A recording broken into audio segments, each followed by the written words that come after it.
10,000 chairs. Yan yung activity nila President Bongbong bukas.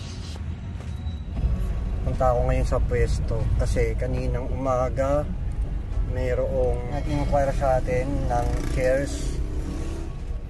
Ayun ang preparation nila, then bukas gagamitin para sa parang merong meeting yata si Pangulong Bongbong Marcos sa Quirino Grandstand. So marami ang kailangan nila na chairs, pero ang available ko lang na chairs dyan ay 400. Kaya 400 lang may bibigay natin, sayang kung marami lang talagang stocks ng chairs. 10,000 sana ang kailangan nila sa Quirino Grandstand. So pagka ganito, kasi kung 400 chairs ang aarkilahin sa atin, kailangan nun ay dalawang balik, dalawang hakot ang gagawin natin doon, mga kabaslag.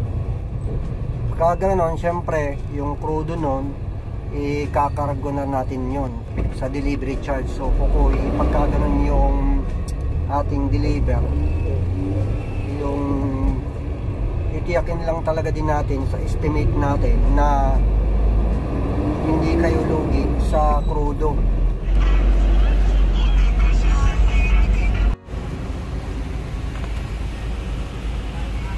Dito na tayo sa Manila, ang ganda, may mga kalesa.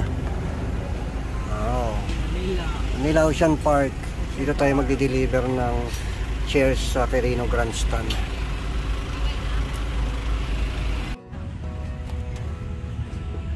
Guys, ito yung sinasabi ko, 10,000 chairs. Yan yung activity nila President Bongbong bukas. 10,000 chairs, dami oh. So hindi namin nakuha kasi 400 lang yung chairs namin.